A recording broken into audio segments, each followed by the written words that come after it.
Breaking news ACP విచారణకు తన న్యాయవాదిని కూడా అనుమతించాలని కోరుతూ కేటీఆర్ వేసిన లంచ్ మోషన్ పిటిషన్ పై హైకోర్టులో వాదనలు ప్రారంభమయ్యాయి. విచారణ గదిలోకి నిందితుడితో పాటు అటు న్యాయవాదిని అనుమతించలేమని కోర్టు స్పష్టం చేసింది. కేటీఆర్ మాజీ మంత్రి, ప్రస్తుత ఎమ్మెల్యే కాబట్టి థర్డ్ డిగ్రీ ప్రయోగించే పరిస్థితి ఉండదని కోర్టు తెలిపింది. ఇక ముగ్గురు న్యాయవాదుల పేర్లిస్తే అందులో ఒక్కరిని ఆయనకు విజిబుల్ డిస్టెన్స్ లో ఉండేలా అనుమతిస్తామని చెప్పింది. లాయర్ కు కేటీఆర్ కనిపించేలా విజిబుల్ డిస్టెన్స్ కు ఏసీబీ ఆఫీసులో సౌకర్యం ఉందా అని ఏఏజీని కోర్టు అడిగింది. సాయంత్రం 4 గంటలకు ఈ విషయంపై క్లారిటీ ఇస్తామని ఆయన ఏఏజీ చెప్పారు.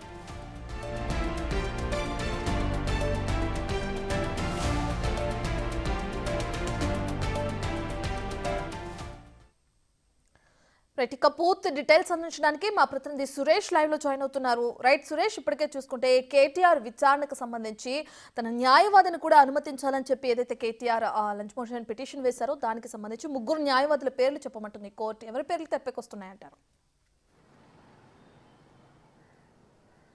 కేటీఆర్ రేపు విచారణకు హాజరు కావాలని చెప్పేసి ఏసీబీ రెండో నోటీసు జారీ చేయడం జరిగింది. రేపు 10 గంటలకు బంజారాహిల్స్ ఏసీబీ కార్యాలయంలో విచారణకు రావాలని చెప్పింది. ఆ నోటీసులో స్పష్టంగా అడ్వకేట్లని అనుమతించము, కేటీఆరే వ్యక్తిగతంగా హాజరు కావాలని చెప్పేసి పేర్కొనడం జరిగింది. దీనిపైన కేటీఆర్ ఈరోజు హైకోర్టులో లంచ్ మోషన్ పిటిషన్ దాఖలు చేయడం జరిగింది. ఆ లంచ్ మోషన్ పిటిషన్పై విచారణ జరిగింది. విచారణ సందర్భంగా కొన్ని ఆసక్తికర వ్యాఖ్యలు న్యాయమూర్తి చేయడం జరిగింది. కేటీఆర్ మాజీ మంత్రి, ప్రస్తుత ఎమ్మెల్యే, పార్టీ వర్కింగ్ ప్రెసిడెంట్గా ఉన్నటువంటి ఆయనపై థర్డ్ డిగ్రీ ఎలా జరుగుతుంది అని కూడా వ్యాఖ్యలు చేయడం జరిగింది. దీనికి సంబంధించి కొన్ని ఈ గతంలో జరిగినటువంటి ఇన్వెస్టిగేషన్కి సంబంధించిన ఆ ఆర్గ్యుమెంట్స్ని కేటీఆర్ తరపు న్యాయవాదులు వినిపించడం జరిగింది. ఆ సందర్భంలో కేటీఆర్ వెంబడి న్యాయవాదిని ఇన్వెస్టిగేషన్ రూమ్ వరకు పంపించడం వీలు కాదని చెప్పేసి కూడా హైకోర్టు స్పష్టంగా చెప్పింది.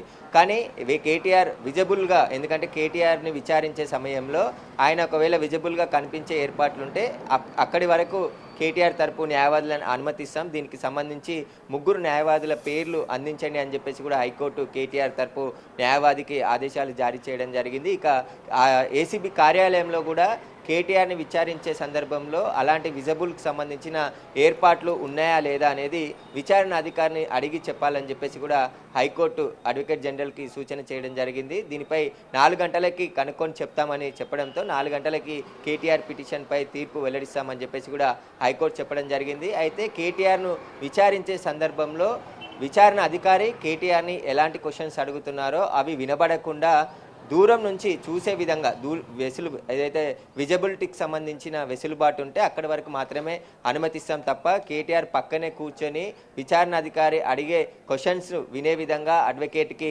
అనుమతి ఇవ్వము అని చెప్పేసి హైకోర్టు స్పష్టంగా చెప్పడం జరిగింది. దీనికి సంబంధించి ఆ ఏసీబీ కార్యాలయంలో ఎలాంటి ఏర్పాట్లు ఉన్నాయో వాటికి సంబంధించి పూర్తి వివరాలు అందించాలని చెప్పేసి కూడా హైకోర్టు కోరడం జరిగింది. దీనిపై 4 గంటలకు తీర్పు వెల్లడించనుంది హైకోర్టు కేటీఆర్ పిటిషన్పై. రైట్ సురేష్, ఇప్పటికే చూసుకుంటే మొన్న కూడా ఏసీపీ విచారణకైనా హాజరు కాకుండా ఏదైతే ఆఫీస్ వరకు వచ్చి తిరిగి వెళ్ళిపోయిన ఇదిని మనం చూసాం. అయితే ఇప్పుడు ఏదైతే ఏసీపీ విచారణ ఉందో దానికైనా హాజరయ్యే అవకాశం కనిపిస్తుందంటారా? ఇప్పటికే కావాలని చెప్పి తన న్యాయవాది కూడా తనకి విచారణ సమయంలో ఉండాలి అని చెప్పి కూడా ఏదైతే కోర్టులో పిటిషన్ వేశారో దాని ప్రకారం చూసుకుంటే రేపు ఆయన విచారణకు వెళ్తారా లేరా అనే ఉత్కంఠ కూడా ఉంది. ఎలా చూడొచ్చు అంటారు సురేష్? అంటే గతంలో కేటీఆర్ విచారణకు పిలిచిన సమయంలో ఆయన తీర్పు వచ్చే వరకు నాట్ టు అరెస్ట్ ఆర్డర్ ఉంది కాబట్టి ఆయన విచారణకు తప్పించుకొని ఇక్కడ దాకా వచ్చి మళ్ళీ వెళ్ళిపోవడం జరిగింది. కాబట్టి ఈసారి ఇప్పుడు ఆయన క్వాష్ పిటిషన్కి సంబంధించి హైకోర్టు కొట్టివేసేయడం జరిగింది. విచారణలో ముందుకు వెళ్ళాలని చెప్పి ఏసీబీకి గ్రీన్ సిగ్నల్ ఇవ్వడంతో రేపు కేటీఆర్ కంపల్సరిగా ఇక్కడ ఏసీబీ విచారణకు హాజరు కావాల్సి ఉంటుంది. ఎందుకంటే ఇప్పటికే రెండో నోటీస్ కేటీఆర్కి సర్వ్ చేసింది. రెండో నోటీసు, ఆ నోటీసులో పేర్కొనడం జరిగింది రేపు ఉదయం 10 గంటలకు బంజారాహిల్స్లోని ఏసీబీ కార్యాలయంలో ఆయన విచారణకు హాజరు కావాలి, వ్యక్తిగతంగా హాజరు కావాలని చెప్పేసి కూడా ఆ నోటీసులో పేర్కొన్నారు. రేపు కేటీఆర్ విచారణకు డుమ్మా కొడితే ఏసీబీ ఫర్దర్గా చట్ట ప్రకారం చర్యలు తీసుకునే అవకాశాలు స్పష్టంగా ఉన్నాయి. కేటీఆర్ కూడా రేపు విచారణకు హాజరవుతాననే చెప్తున్నారు. ఎందుకంటే తన న్యాయవాదిని అనుమతించాలని చెప్పేసి హైకోర్టుకు వెళ్ళారు. హైకోర్టు ఈరోజు తీర్పు ఇచ్చి 4 గంటలకు తీర్పు వచ్చిన తర్వాత ఒకవేళ విజిబుల్కి సంబంధించి కేటీఆర్ని విచారించే సమయంలో ఆయన అడ్వకేట్కు కేటీఆర్ విచారణ అధికారి కనబడే విధంగా ఏసీబీ కార్యాలయంలో ఏర్పాట్లుంటే ఒకవేళ అక్కడి వరకు హైకోర్టు అనుమతిస్తామని చెప్పేసి కూడా చెప్పింది. కాబట్టి అక్కడి వరకు అనుమతించి లోపల కేటీఆర్ని విచారించనున్నారు. కేటీఆర్పై అనేక ప్రశ్నల వర్షాలు కురిపించే అవకాశం కనబడుతుంది. ఇక రేపు కంపల్సరీగా కేటీఆర్ విచారణకు హాజరు కావాల్సిందే. ఈ కేసుపై ఇప్పటికైనా సుప్రీంకోర్టుకు కూడా వెళ్ళడం జరిగింది. అక్కడ కూడా మళ్ళీ తనపై ఏసీబీ నమోదు చేసిన కేసును కొట్టివేయాలని చెప్పేసి పిటిషన్ దాఖలు చేశారు. కానీ దానిపై ఇంకా విచారణ స్టార్ట్ కాలేదు.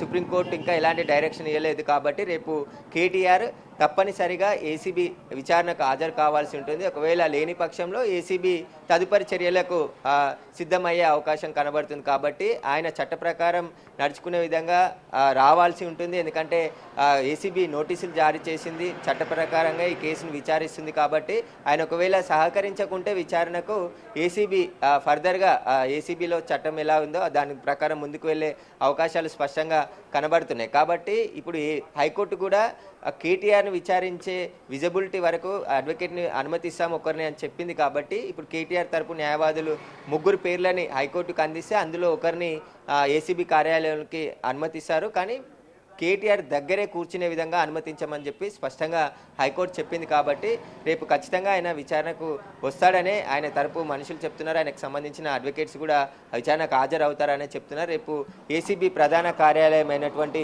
బంజారాహిల్స్ ఏదైతే ప్రస్తుతం ఇక్కడ ఉన్నామో ఇక్కడే విచారణకి హాజరు కానున్నాడు. ఇక ఉదయం 10 గంటలకు ఈరోజు అరవింద్ కుమార్ ఐఏఎస్ అధికారి అరవింద్ కుమార్ విచారణకు హాజరు కావడం జరిగింది. ఆయన ఉదయం 10 గంటల నుంచి ప్రస్తుతం ఇంకా విచారణ కొనసాగుతుంది. మధ్యలో 1:30 నుంచి 2 గంటల వరకు ఆయనకి లంచ్ విరామం ఇచ్చారు. ఆయనతో తెచ్చుకున్న భోజనం చేసిన తర్వాత మళ్ళీ కొద్దిసేపటి క్రితమే ఆయన విచారణ ప్రారంభమైనది తెలుస్తుంది. దాదాపు 5 గంటల నుంచి ఆయనని విచారిస్తున్నారు. దీనికి సంబంధించి ఈ కేసుకు సంబంధించి ఎలాంటి నిర్ణయాలు తీసుకున్నారు, కేటీఆర్కి సంబంధించి ఎలాంటి ఆదేశాలు ఇచ్చారు, వీటన్నిటికి సంబంధించిన వివరాలతో ప్రశ్నల వర్షం కురిపిస్తున్నారు ఏసీబీ అధికారులు. అరవింద్ కుమార్ అప్పుడు మున్సిపల్ స్పెషల్ చీఫ్ సెక్రటరీగా పనిచేశాడు. కాబట్టి అప్పుడు ఎలాంటి నిర్ణయాలు తీసుకున్నారు, అసలు ఈ ఫార్ములాకు సంబంధించి అగ్రిమెంట్లు ఎలా జరిగాయి, నిధులు చెల్లింపులు సొంత నిర్ణయమా, ఎవరైనా ఎలాంటి ఆదేశాలు వచ్చాయి, కేటీఆర్ బలవంతం ఏమైనా చేశారా, ఒత్తిడి పెంచారా అనే ప్రశ్నలు కూడా కేటీఆర్ అరవింద్ కుమార్ని అడిగినట్టు తెలిసింది. క్యాబినెట్ పర్మిషన్ లేకుండా నిధులు ఎలా రిలీజ్ చేస్తారని చెప్పేసి కూడా అరవింద్ కుమార్ని ప్రశ్నల వర్షం కురిపిస్తున్నారు ఏసీబీ అధికారులు. ఇంకా కంటిన్యూగా అరవింద్ కుమార్ని అయితే ఏసీబీ కార్యాలయంలో ఆయనని విచారిస్తున్నారు.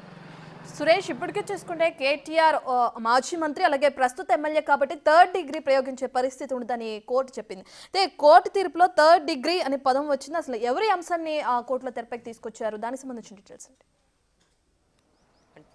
అంటే పదే కేటీఆర్ న్యాయవాదితోనే నేను విచారణకి హాజరవుతాను, నేను పర్సనల్గా వ్యక్తిగతంగా హాజరు కాలేను అని చెప్పేసి ఆయన చెప్తున్నాడు.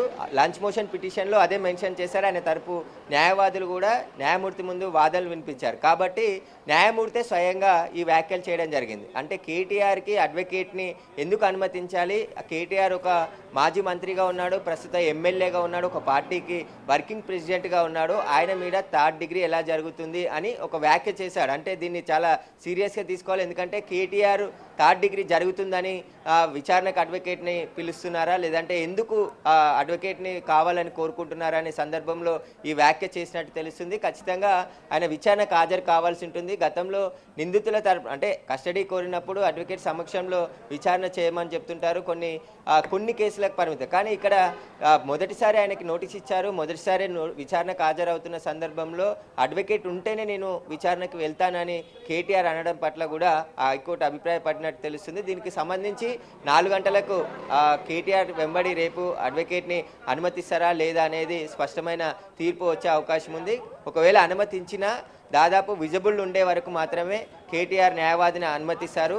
అధికారి ఎవరైతే విచారణ అధికారి అడిగే ప్రశ్నలకు అడ్వకేట్కి వినపడే విధంగా ఉండదు అని చెప్పేసి ఆయన దగ్గర వరకు అనుమతించము అని చెప్పేసి కూడా హైకోర్టు స్పష్టంగా చెప్పింది. ఒకవేళ అనుమతిస్తే ఆయన కనబడే విధంగా మాత్రమే అనుమతిస్తామని చెప్పేసి కూడా హైకోర్టు స్పష్టంగా చెప్పింది. కాబట్టి 4 గంటలకు కేటీఆర్ వెంబడే అడ్వకేట్ని అనుమతిస్తారా లేదా అనేది తీర్పు వచ్చే అవకాశం ఉంది. Right, thank you Suresh.